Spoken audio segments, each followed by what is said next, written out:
Muy buenos días a todos nuestros hermanos y hermanas, líderes, pastores de nuestra iglesia Roca de Salvación de Tango Nariño. Reciban un saludo muy especial en el nombre de nuestro Señor Jesucristo. También quiero hacer extensivo este saludo a nuestras iglesias en Pedregal, en Pilcuán, en Puerres, en fin, en el nombre de Jesús, que Dios sea bendiciéndonos a través de esta palabra que les traigo hoy. Esta reflexión de la palabra que se encuentra en Éxodo capítulo 14 versículos 10 al 16. Pero antes de eso quiero decirles de qué vamos a hablar. Hoy vamos a hablar acerca de que hay un tiempo de orar y hay un tiempo para actuar. Y haciéndoles un pequeño recuento del contexto de la historia de nuestra palabra, puedo decirles que el pueblo de Israel había salido ya de Egipto, de una esclavitud de 400 años, más de 400 años. Ellos, al parecer, lo que nos narra la historia, no estaban muy conformes. ¿Por qué? Porque a veces, como nosotros nos acostumbramos tanto a la comodidad, que cualquier cosita que pasa nos incomoda y entonces empezamos a querer volver a Egipto. Y esto sucedió en esta historia. Quiero que vayamos a las escrituras, a Éxodo capítulo 14 versículos 10 al 16. Y dice que ya el pueblo había salido, ¿no?, de Egipto. Incluso se había dado cumplimiento a una profecía que decía que iban a despojar a Egipto. ¿Y cómo los despojaron? No los despojaron a la brava, no, sino que 10 plagas habían caído sobre Egipto. Y la última era la de la muerte de los primogénitos. Creo que ustedes recuerdan que se sacrificaba un cordero, que se ponía la sangre en el dintel de la puerta y pasaba el ángel de la muerte y no tocaba con los hijos de Israel. Hasta el faraón llevó del bulto, podemos decirlo de esa forma coloquial. Llevó del bulto, murió su hijo. Entonces, como todo está bajo el control de Dios, Dios de nuevo puso en él, en este faraón, endurecimiento en su corazón. Se endureció y empezó a recordar a su hijo y a querer vengarse del pueblo judío. Entonces decidió con su ejército salir a perseguir al pueblo de Israel. Entonces nos dice la escritura que cuando Faraón se hubo acercado, en el versículo 10, los hijos de Israel alzaron sus ojos, y he aquí que los egipcios venían tras ellos, por lo que los hijos de Israel temieron en gran manera y clamaron a Jehová.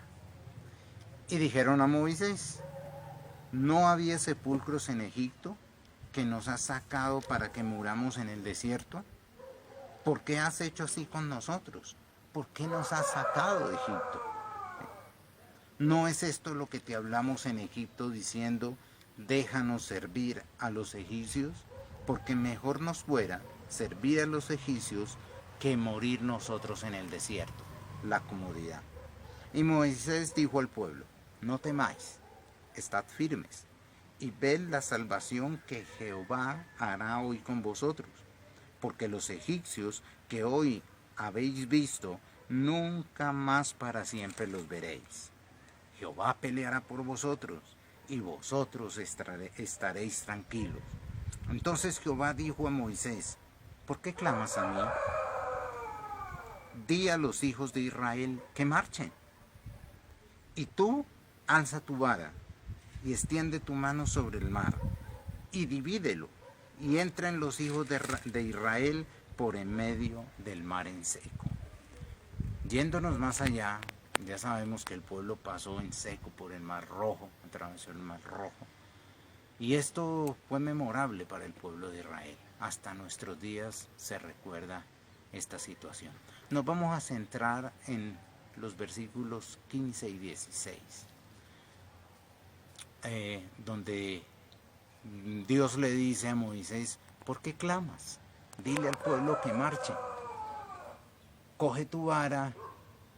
La vara era un símbolo de autoridad en este caso, y alza tu mano y divide el mar rojo para que tu pueblo pase en seco. Y ya conocemos el resto de la historia. Dios quería un tiempo de orar, pero era hora de actuar. Podemos decir que si oramos y no actuamos, vamos a terminar desesperándonos. Y al contrario, si actuamos y no oramos, nos vamos a ensoberbecer. La soberbia va a llenar nuestras vidas. Tenemos que tener mucho cuidado con esto, mucho cuidado, porque hay tiempo para estar en la pasividad, creciendo, alimentándose, fortaleciéndose en la palabra, ayunando, pero llega un momento que era el tiempo de actuar. Esto no nos narra la Biblia, pero la historia de la iglesia cristiana también nos muestra un ejemplo muy claro. Ustedes saben que en la época, hubo una época de persecución, una etapa de persecución para la iglesia en sus principios. Luego vino un emperador de parte del Imperio Romano. Luego vino el emperador Constantino, y él dio un edicto en el que proclamó a todo mundo cristiano. Entonces la iglesia ya entró en una etapa de comodidad, pero bueno, ese no es el tema. En esta etapa de comodidad, él como emperador, él quiso, al ver a Roma, el imperio occidental, o sea, se dividió en imperio occidental e imperio oriental.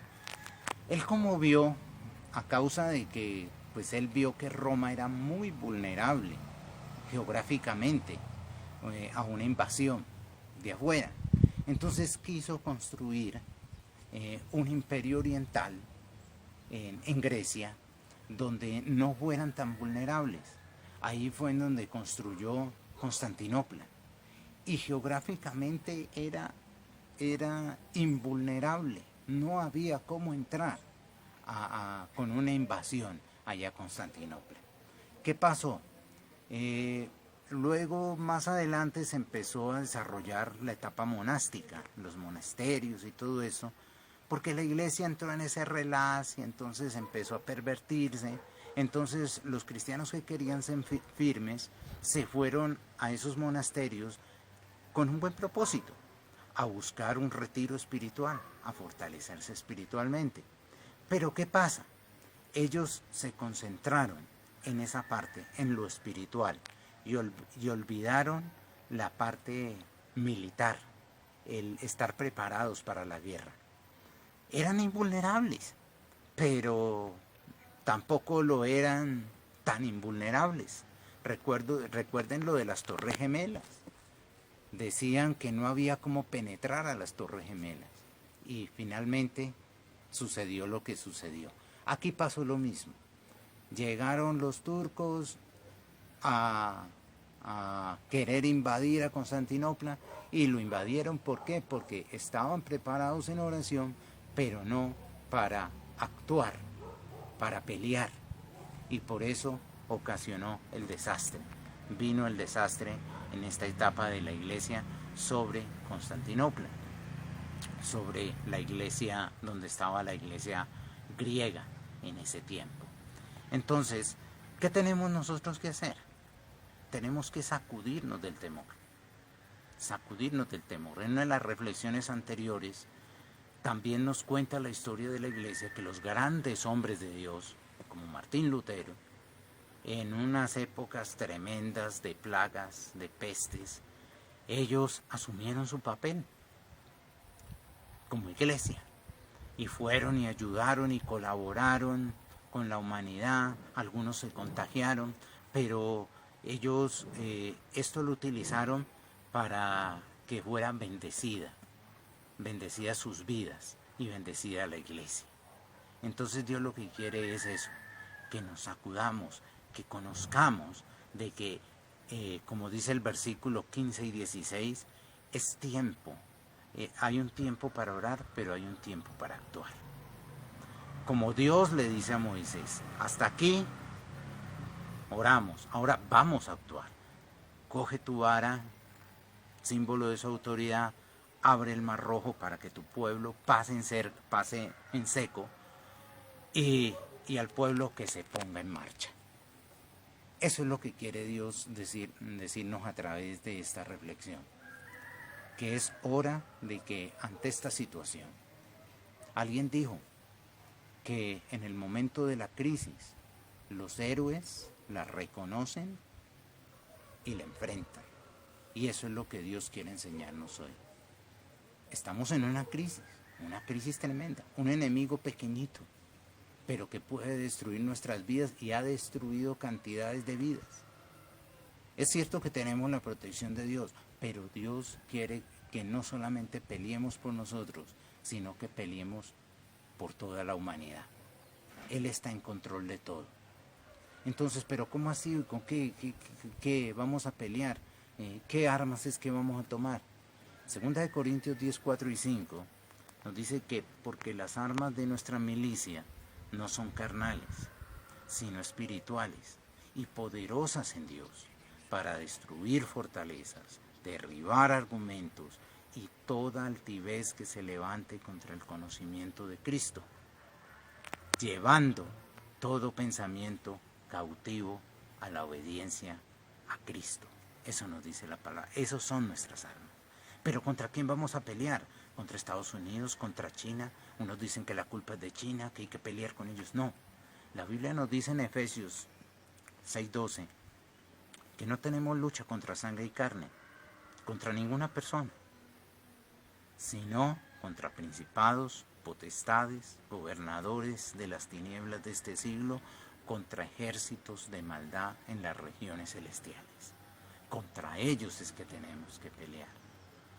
Tenemos la victoria. Tenemos la victoria. Nos dice Romanos 8:37 que somos más que vencedores por medio de aquel que nos amó. Nos dice, pero nosotros, ¿cómo así que la autoridad? No tenemos vara en este momento. No, Lucas 10:19 en la parte B nos dice que nos dice Jesús mismo que Él nos dio autoridad sobre toda fuerza del enemigo para que nada nos pueda hacer daño. Entonces, de esa manera tenemos que enfrentar esta lucha espiritual. Luchar porque ese enemigo detrás de este virus podamos derrotarlo espiritualmente. Y la lucha es luchando.